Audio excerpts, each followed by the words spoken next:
Why not?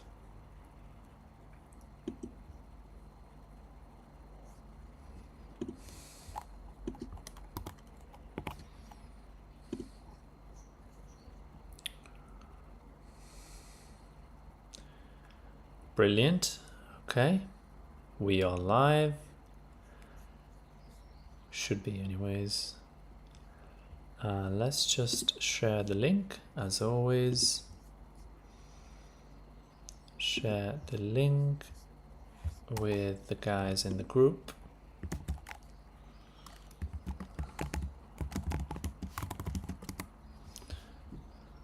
Okay.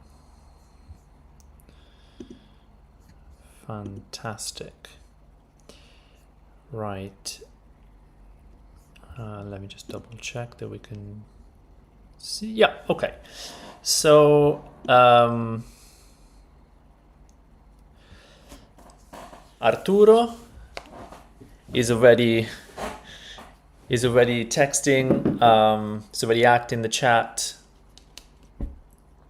Ciao Arturo, ciao Claudio e ragazzi, buona domenica. Buona domenica a te, buona domenica a tutti. Ditemi, ciao a tutti Amedeo, buona domenica. Ditemi se mi sentite, se mi vedete. Dovreste sentirmi bene, la chat funziona, quindi tutto dovrebbe essere operativo.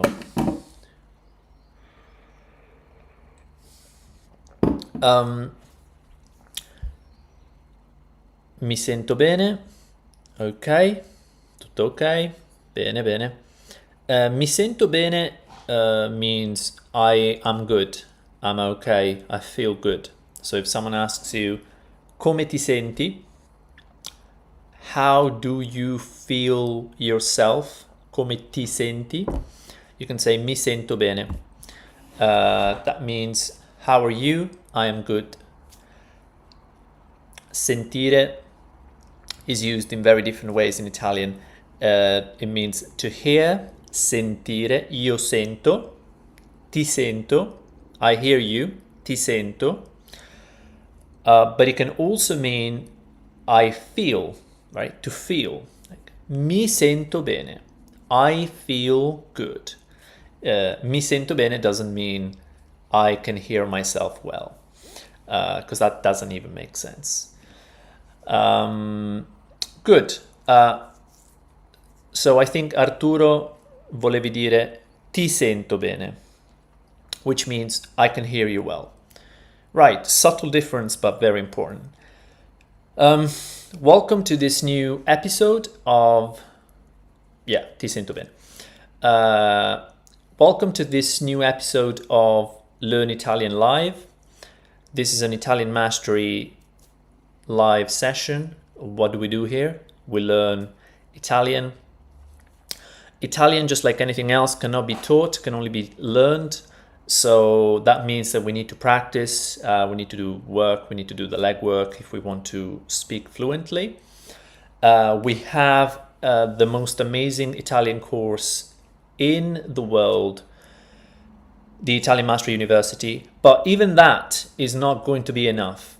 So this is why we have these lessons. We have these sessions where people can ask me questions in Italian, in English, in Aramaic, in any language that you guys want. I'm joking, mostly English and Italian, and I will do my best to answer your questions. I'm a native speaker. I am part of a team that has been studying Italian for a very long time. So besides being a native speaker, I'm actually interested in learning how to learn and learning how to teach and learning the ins and outs of a language, etc. So yeah, it should be fun. Anyways, in this particular session, I would like to focus on articles, and I will explain. We're going to go through some examples. But always feel free to ask me questions. So always feel free to interrupt, interject, or ask a question that isn't relevant, and we'll try our best to answer that question. So I'll give you 20 seconds to come up with questions or comments, and then I'm going to put up the list of examples that I have prepared for today.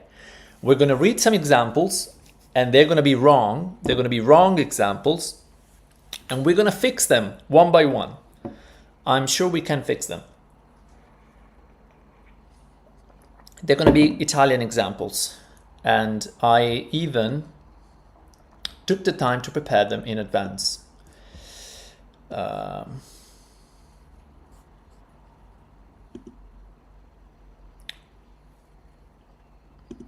All right.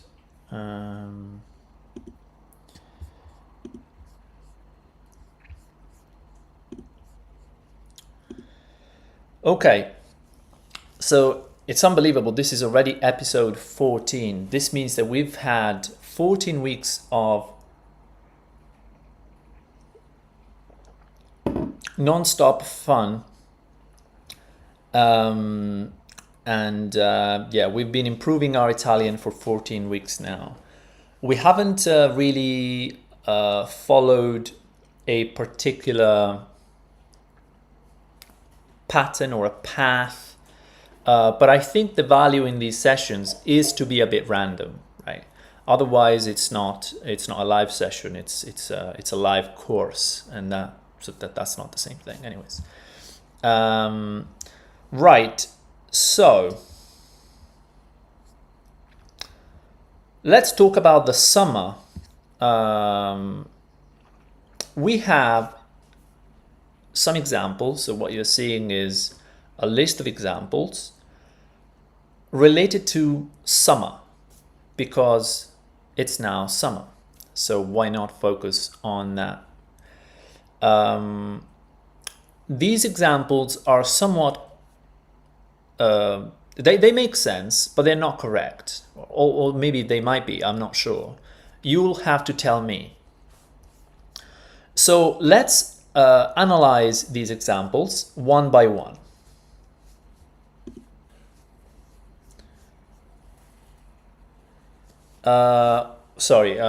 Looking at the chats now. Diana, ciao Diana. Which verb conjugations should I focus on as an A1 Italian learner? Mark, ciao a tutti, ciao Mark. At A1 level. Verb conjugations. Okay, so a verb conjugation is a particular ending attached to a pronoun. So let me show you. Let's just forget about the examples for now. We're going to go back to the examples in a minute. So verb conjugations. Io mangio, tu mangi, lei mangia, lui mangia, etc., etc. So these are conjugations, right? So these are 3-4 conjugations. Obviously, we have so 1, 2, 3, 1, 2, 3, first person singular, second person singular, third person singular, and then the plural version. So we have 6 conjugations. So when you mean conjugations, I assume you mean tenses. Which tenses do I need to focus on as an A1 learner? Because conjugations, it's always 6 conjugations, right? I, you, he, she, it counts as 1. Then we, you, plural, you all, and then they. So we have 6 conjugations. Which tenses should you focus on? I think that, well, first of all, we know that tenses don't live in a vacuum. Tenses are they belong to the so-called modes or moods, right? So the indicative, the subjunctive. So the indicative, for example, we have present, past, future, etc. And then the subjunctive, we have present, past, etc. But I would say the most important tenses to learn are the present, and that's corresponding to the present simple in English. So presente semplice. Right? I hope that you can see clearly, by the way.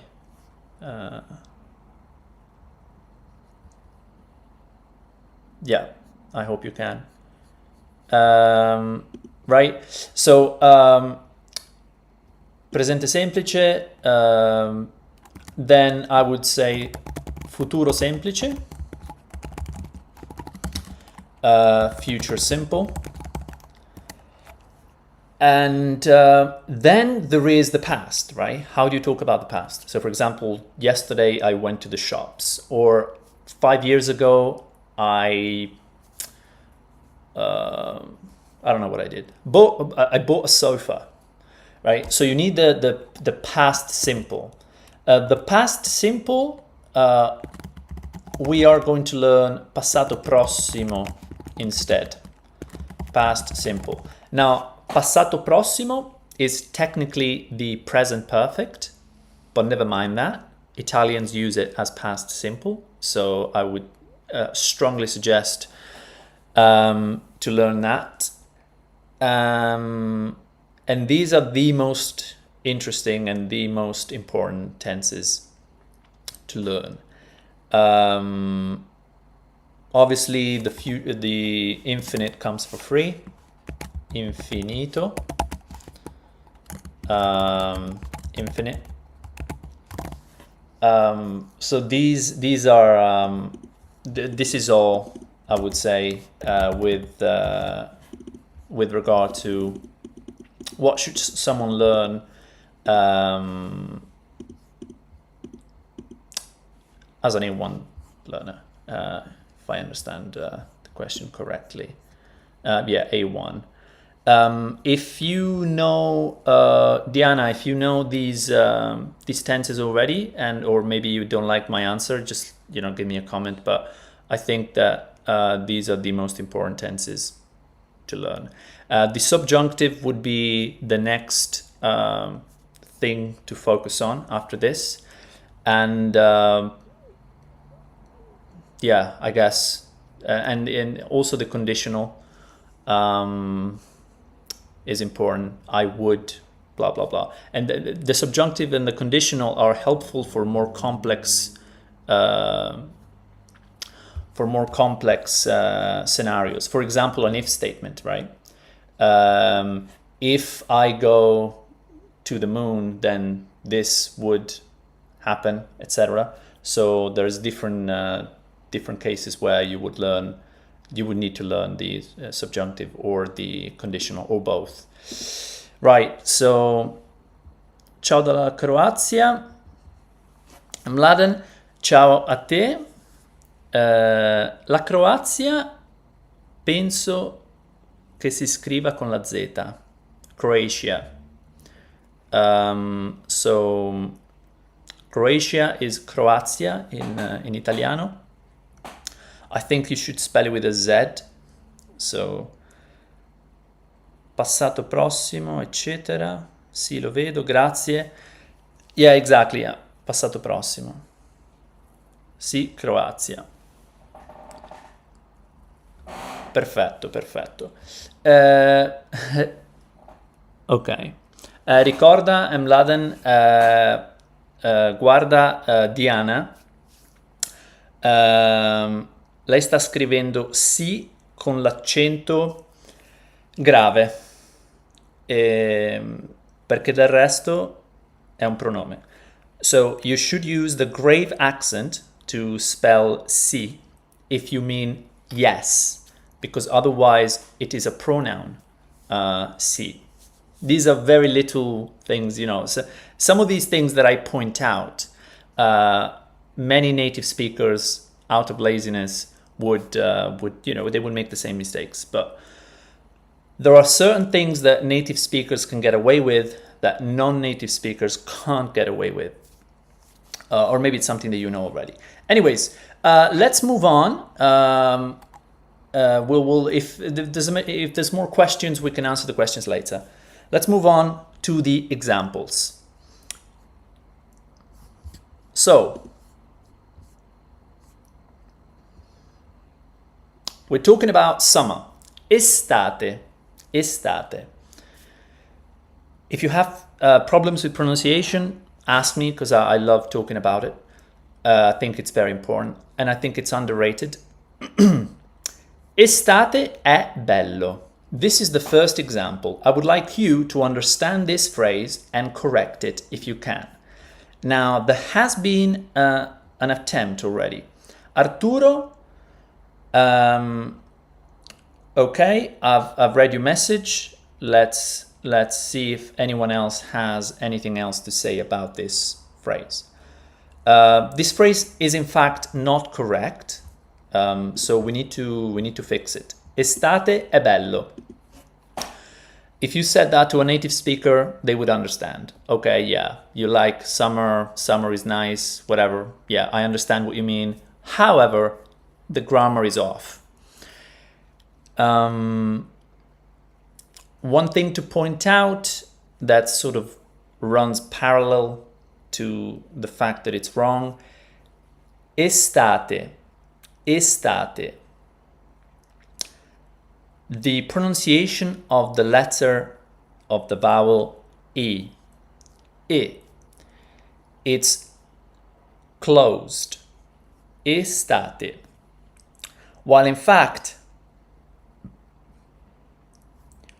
E is pronounced open. Estate è, right? It's not estate e. It's estate è. Very subtle difference, and this is an important difference though. Estate è bello. And there are all sorts of rules regulating this, and we talk about it in the university. So what's the mistake? Does anybody know what the mistake is? Bella, Kawase, well, exactly. Well done. So bella is in order. Bella. Why bella? Perché bella? You're right. Mladen, l'estate è bella. Great. Pay attention to the accent that you used. That's the wrong one, but that's fine.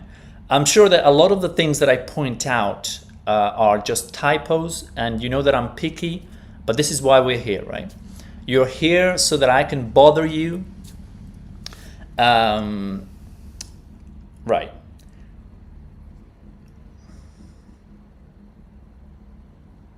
Diana says, needs to match estate, feminine. Absolutely right. So, estate is feminine. Oh, ok.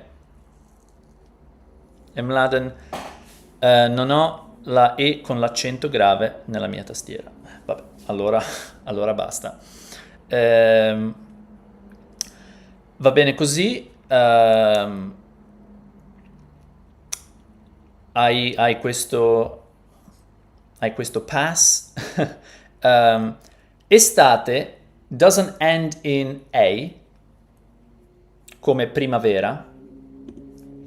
Primavera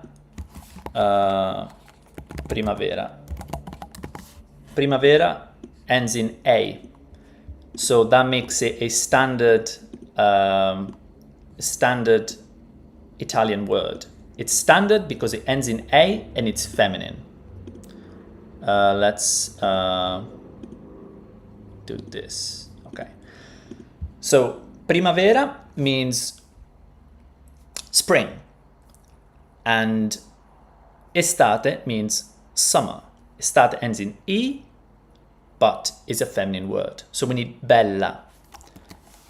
Estate è bella.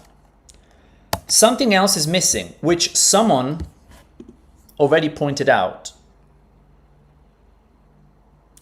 Arturo, femminile estate, exactly. That's the key thing to keep in mind. So many non-native speakers make this mistake, and it's a mistake that native speakers never make. knowing what's feminine, what's masculine. I think it can be helpful to actually remember the words. The fact that you can assign a gender to words. I'm not here to make a point for or against words having gender, but one thing is that it might have a mnemonic positive effect on learning. L'estate. So quite a few people, Arturo and Mladen, have corrected the fact that we need an article. We need a definite article. And this is the key point you will see. This is the key point that I want to make throughout this session. The fact that in Italian you would use the definite article when in English you wouldn't, for example. So, l'estate. It would be la estate. But then we have two vowels together. And two vowels together are no good, right? So we have an issue there. And the way we solve that issue is simply by adding an apostrophe. Just like we would in English, right? So there is nothing too arcane or difficult there. All right, I think that this has been a success because you guys managed to 100% guess and, well, not guess, figure out what was wrong with the sentence and correct it right. So now the sentence is right. L'estate è bella. L'estate è bella. Summer is nice. Summer is great. Let's move on to something a little bit more difficult. It's a little bit more difficult because now we have adjectives, right? Mia stagione preferita è estate. Right, remember that we have a noun and then an adjective. So, favorite season, my favorite season. We see how a and a match with the fact that season is feminine. So season is feminine. So we have my season favorite. The reason why favorite comes after the noun as opposed to before it is because in Italian, generally speaking, adjectives go after the noun. So normally when I say my favorite season, I would say mia stagione preferita. A, because we are dealing with a feminine term, season, stagione. Okay, well, is this sentence correct? And if it's not correct, can we fix it? Also, what's the meaning of this?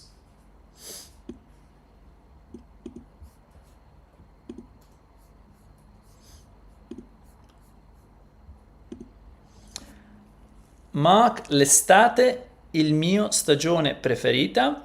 This is an improvement. So good attempt. And Mladen, la mia stagione preferita è l'estate. Mark, l'estate è la mia stagione preferita. Arturo, la mia stagione preferita è l'estate. Okay. All great attempts. Very good. So we are clocking the fact that there is a problem with these sentences. We need the definite articles, right? I can't just say my favorite season. It's my favorite season. And I cannot just say summer. It's the summer as opposed to a summer. Just, a summer in the past, no matter which one. No, it's the summer. So the summer we're talking about, either the next one or the previous one. It depends on the context, right? Right. La mia stagione preferita è l'estate. Perfect. That is the... Let's write it down.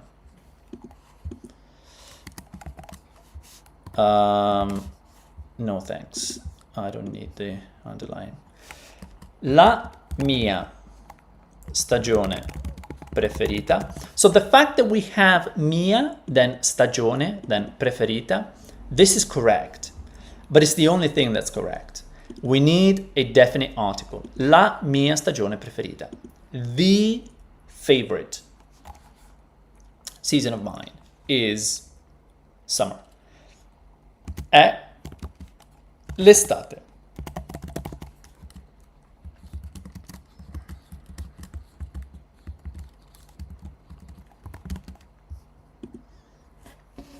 Okay, well, this is marked as error. It's technically not an error, but of course, yeah, it would, you know, if you did this in an essay in Italy, that you would get it crossed out because you need the apostrophe. Nobody says la estate. But the steps to get to l'estate require adding the definite article in the feminine form and then removing the a. Yeah, and la should be also underlined. It's all matching the fact that we're talking about something feminine. Right. Great. Does anybody have any questions? If not, we can move on to the next one. We have a few more. I don't see any questions. Let's move on to the next example. If you have questions, just interject.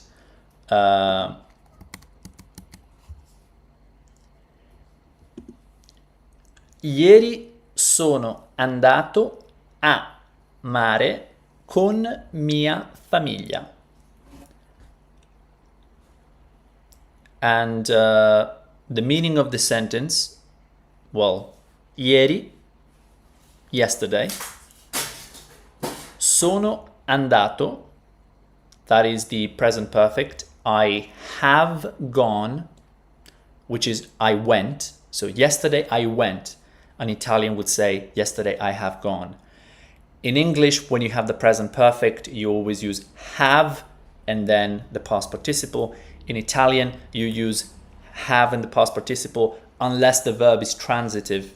Sorry, unless the verb is intransitive, which is the case now.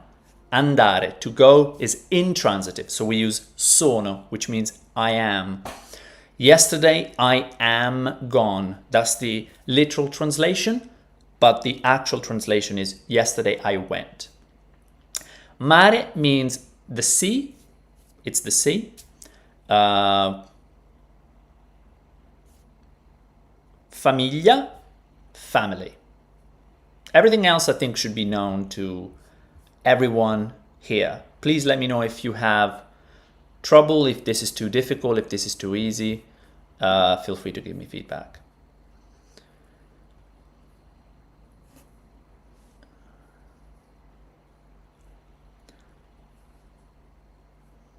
Ok, ieri, Mladen, ieri sono andato al mare con la mia famiglia. Diana, ieri sono andato al mare con la mia famiglia. Ieri sono andato al mare con la mia famiglia. Perfect, perfect. This is great. Good point, Diana. If I were female, speaking from a female point of view, ieri sono andata, because the past participle is gendered. So, ieri sono andata. Ieri sono andato al mare con la mia famiglia. Al mare con la mia famiglia. Kawase, ieri sono andato al mare con la mia famiglia. Con la mia famiglia. Okay, so basically, fantastic. Let me know if this is too easy, by the way, because it's amazing. I don't think it's trivial, but you've all got it 100% right. The correct answer is ieri sono andato a il mare con la mia famiglia. This is because famiglia is feminine, mare is masculine. And of course, we use the articulate prepositions.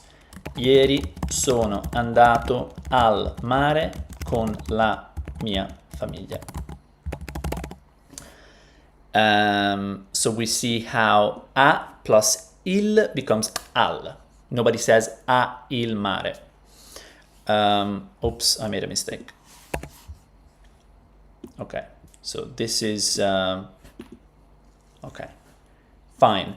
From the point of view of a female, ieri sono andata al mare con la mia famiglia. This is feminine and this is masculine. There we go. Perfect. Now this is interesting because this is a comparison. Questa estate, and by the way, we have 3 more. Questa estate è più calda di scorsa estate. Questa meaning this. I absolutely recommend you learn this word. Calda is hot, and scorsa. Scorsa is interesting. It means previous, right? It means previous. So we have scorsa and prossima. Actually, prossimo, scorso. Just talking about it in general, using the masculine. Scorso, this is previous, and this is next. So these words are kind of interesting. That's maybe not too visible. Nah, that doesn't work. How about this? Yeah.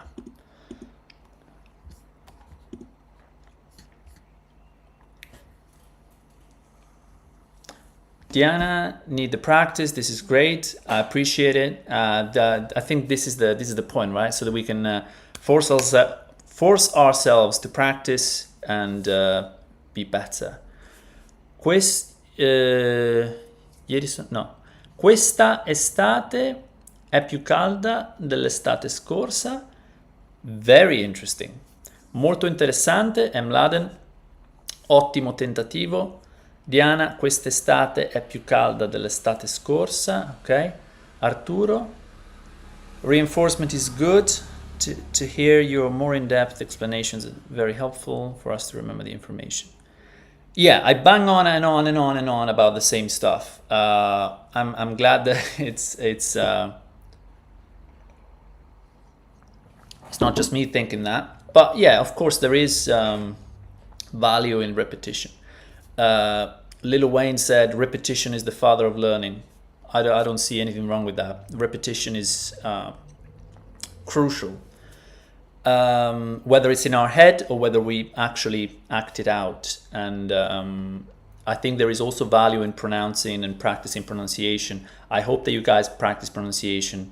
This is something that we're going to be doing together moving on. I'm setting things up so that can happen. For now, it's just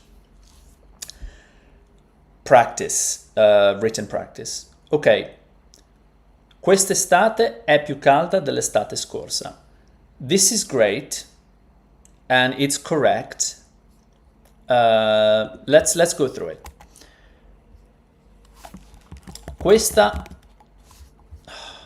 Let's remove the underlining.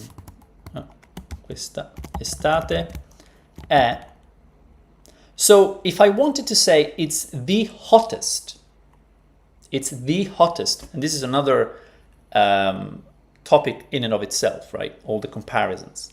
I would say è la più calda. It's the hottest. But that's not what we're saying. So è più calda di la scorsa estate.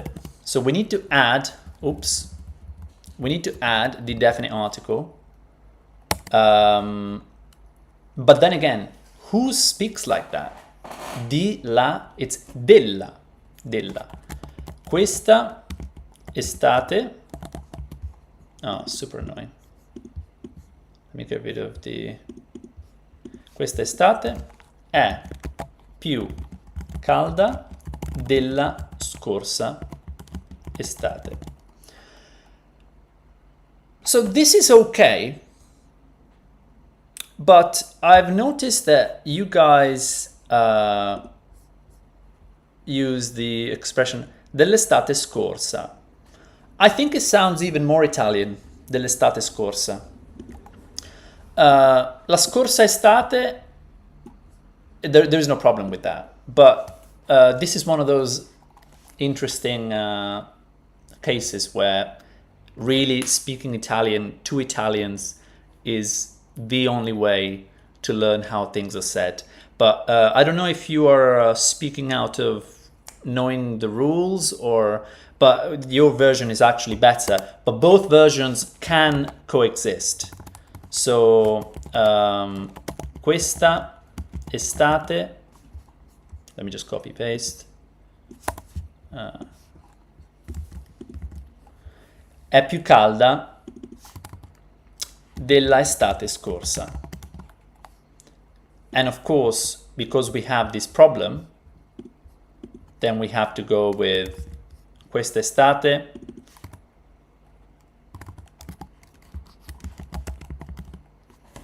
è più calda dell'estate scorsa.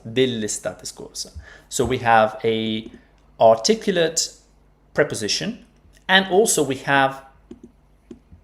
get rid of a vowel with the apostrophe. So we have that complexity there.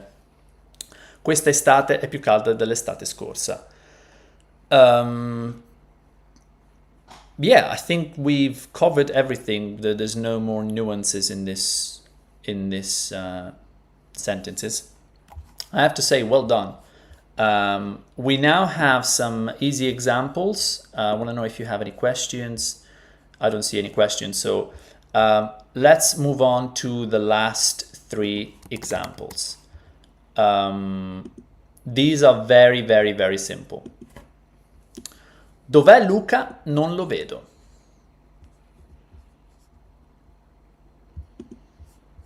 What do you think about this sentence?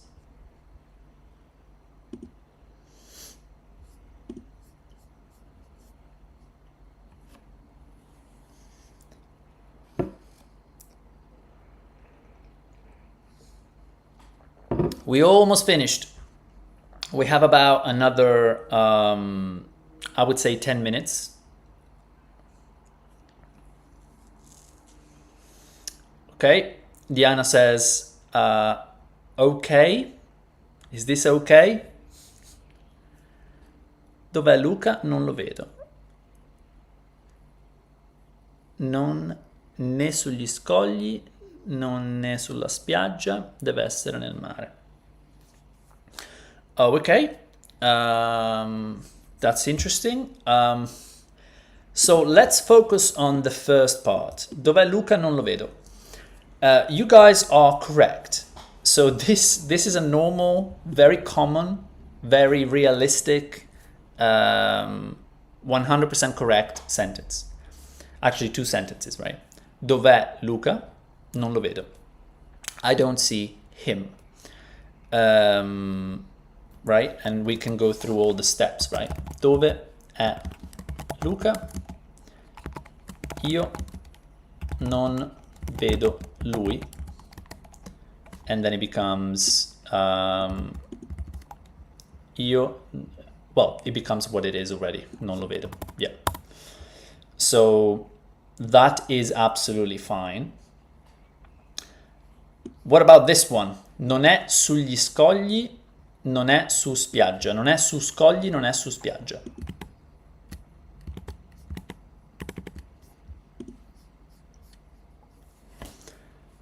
No errore. Arturo, dov'è Luca? Non lo vedo. Yes, you guys are correct. there's no error, there's no mistake. No errore no, is not, yeah, non errore.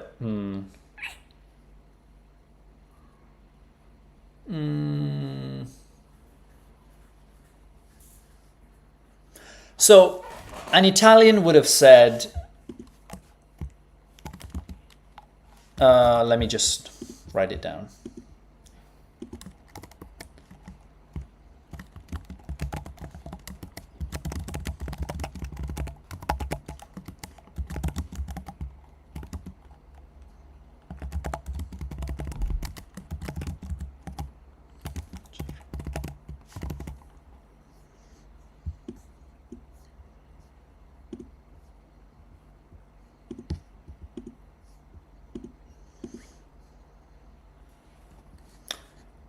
So, yeah, no errore doesn't sound very Italian.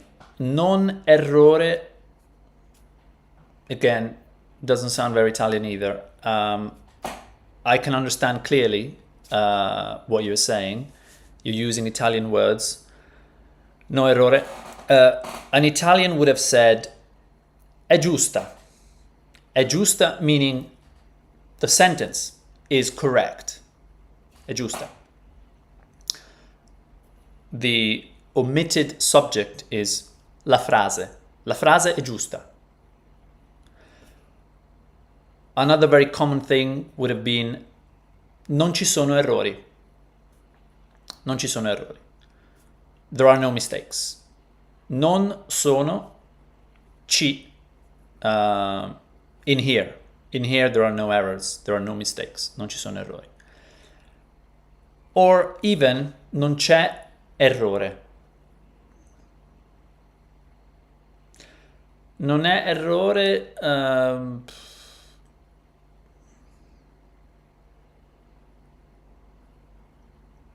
non c'è qualche errore. Okay, no, so one at a time. So Arturo, non è errore, non c'è errore. O non è un errore, non è un errore. That's good, that's actually good. Non è un errore. And the omitted subject is whatever the point in question is.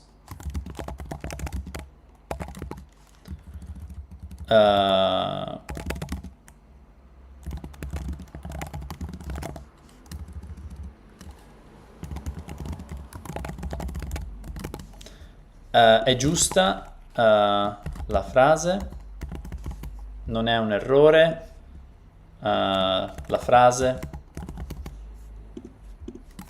non ci sono errori nella frase.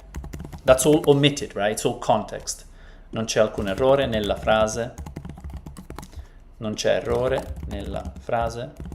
It's important to understand what is given by the context and what we mean by what we add, what we talk about. The other one is non c'è qualche errore. No, I know exactly, Mladen, what you're trying to say. There aren't any mistakes, or there isn't any mistake. In that case, alcuno. Non c'è alcun errore. That's a better version. Because qualche is only in the positive. C'è qualche errore. So you could ask, c'è qualche errore?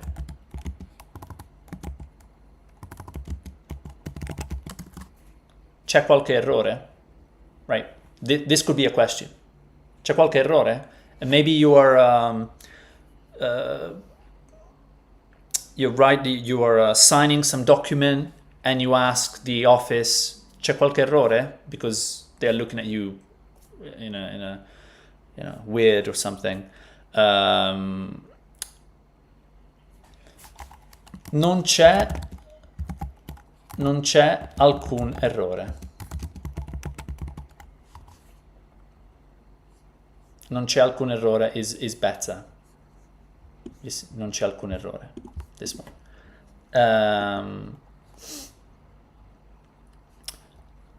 And alcuno means any, sort of.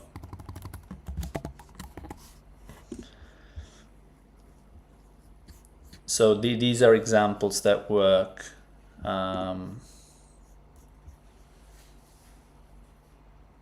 Non ci sono alcuni errori. No. Non c'è alcun errore. Non c'è alcun errore. Non ci sono errori. Non ci sono errori. Non c'è nessun errore o non ci sono errori. Non è un errore, non c'è errore, non c'è nessun errore.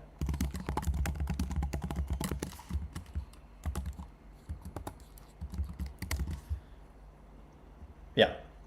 Anyways, I think we focused on this maybe too much, but no, I think it's good to point these things out.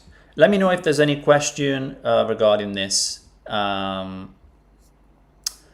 I would like to be quick and finish because I promise it's only going to be 10 minutes more, but that was 15 minutes ago. So, what about these two sentences? Non è su scogli, non è su spiaggia, deve essere in mare. I know someone attempted this already.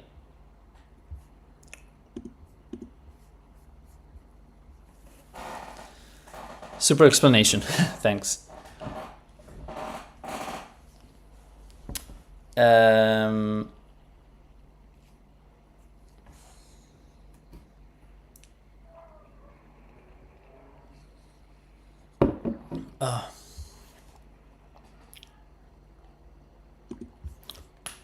Come on, guys. This is the last example. Then we're off to the races, and I really recommend you coming up with Italian examples, Italian sentences, things that you hear in the news. Hopefully you don't watch the news, but things that you hear in the news, things that you hear in movies, things that you read in comics or books, and bring them here if they confuse you. Let me see if...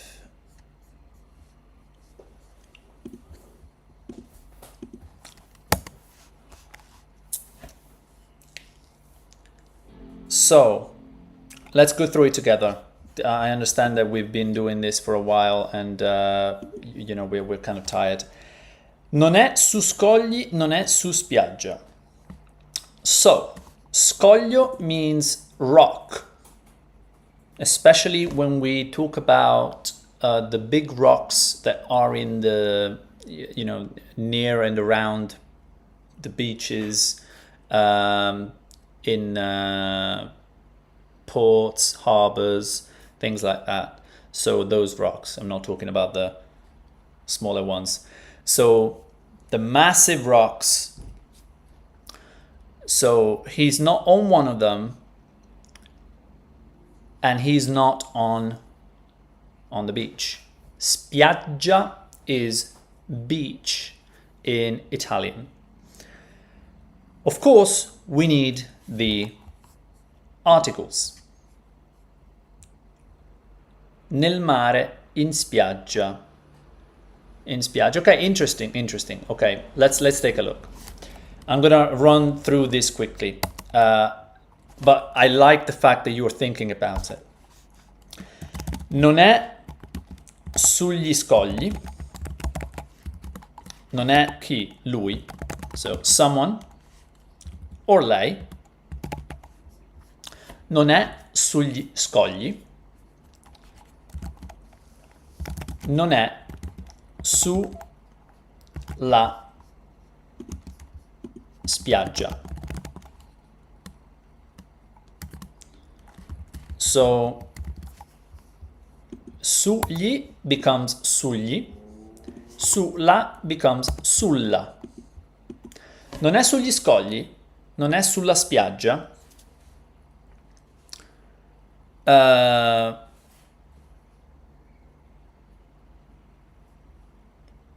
Now, the question that I was asked, in spiaggia, Diana, you're correct. I mean, you can also say that. In this example, I went with su, but you could say non è in spiaggia.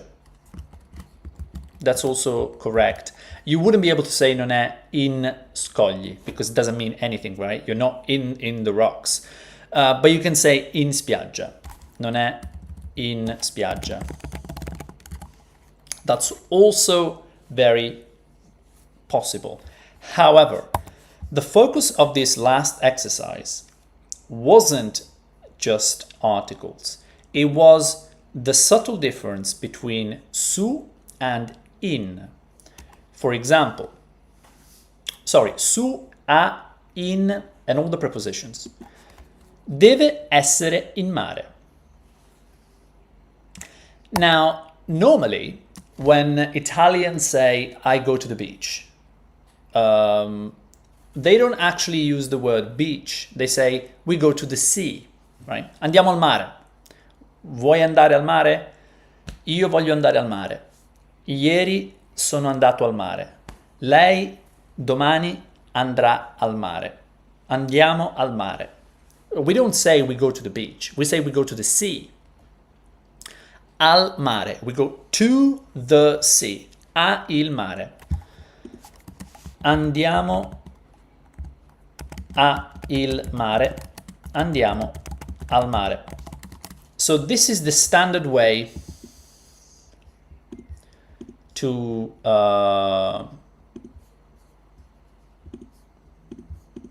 speak. Now, deve essere in mare. Lui o lei deve essere in mare. Is this example correct or is this example not correct? And what's the meaning of this? This is the last question that I want to leave you with before ending this session, this 14th episode. And the answer is, I'll just give you the answer, but it's interesting that, I recommend you spend at least 10-15 seconds to think about these things. If we are on the beach and we are having the best time of our lives, we're eating ice cream, we're swimming, we're talking to each other, blah, blah, blah, getting tanned. As we are in there, if I say deve essere in mare, that means actually in the water. I wouldn't say deve essere al mare, because we're all al mare. Siamo tutti al mare. Quando siamo al mare, if we want to specify that someone is actually at sea, someone is swimming, then we can say lui o lei è in mare. È sulla spiaggia o in mare, nel mare. So this is what it means. He's not on the beach or she's not on the beach. She must be in the water. Deve essere in mare. Okay? So this is the subtle difference between al mare and in mare. That's it. I think we've had a long, difficult session. And I'm glad that we've had a good turnout, and potentially we're going to have even more people next time, because I have something prepared for next time as well. It's very important that we focus on practice and that we bring our doubts, insecurities to these sessions so that they can be explored, addressed, and perhaps even answered.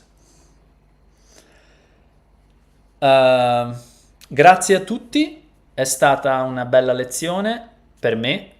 Cosa ne pensate? Give me some feedback. Let me know if you like the lesson, the session, the video, how we, the examples that we covered. Leave a thumbs up if you haven't done so already, and tune in for the next one. Make sure that you prepare some questions for the next session so that we can address them.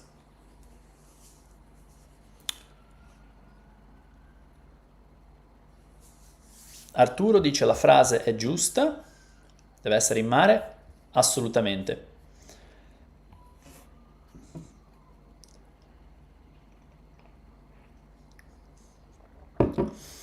Chiudo la diretta tra un minuto. Se avete qualche domanda mettetela nei commenti o scrivetemi. Del resto buona domenica a tutti. Grazie alla prossima settimana. Grazie Diana, grazie a Mladen, grazie Arturo, grazie a Amedeo.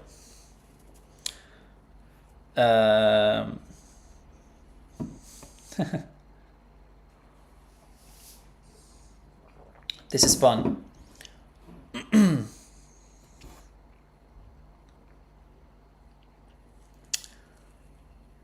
Molto bella, buona estate.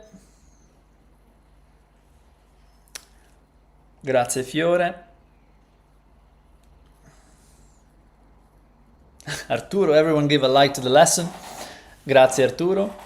Diana, do you tutor? Not really. It depends, very, very rarely. Some people in the university I do tutor, but I rarely tutor. Yeah, it's not my strength. But we have good tutors.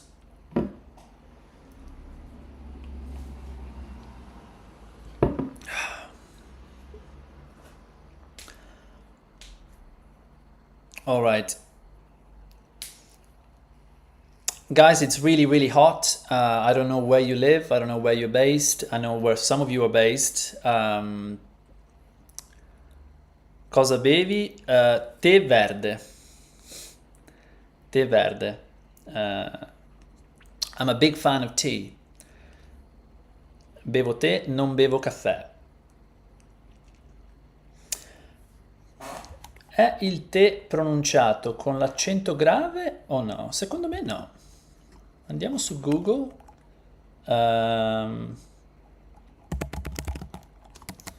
Vediamo un po'. Tè. Tè, bevanda. Ah, tè. Tè. Tè, bevanda. Ok. So, I have mispronounced tè my whole life. It's with the grave accent. Tè.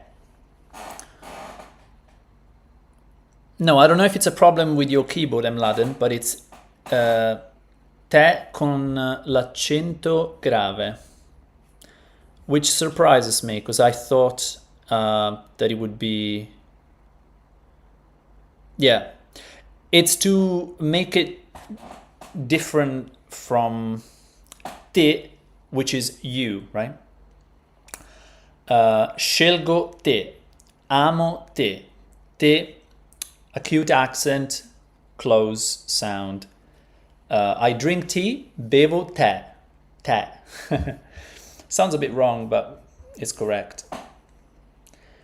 Diana, in Texas fa caldo. Wow, in Texas, ok. Interessante, non sono mai andato in Texas, ma voglio andare. Oh, ok. In Spanish is te. It makes more sense, but I guess, we'll have to stick to the Italian rules for now. But if we reach a majority, we might have a referendum and change it. In Mastery, there are very good tutors. Yes.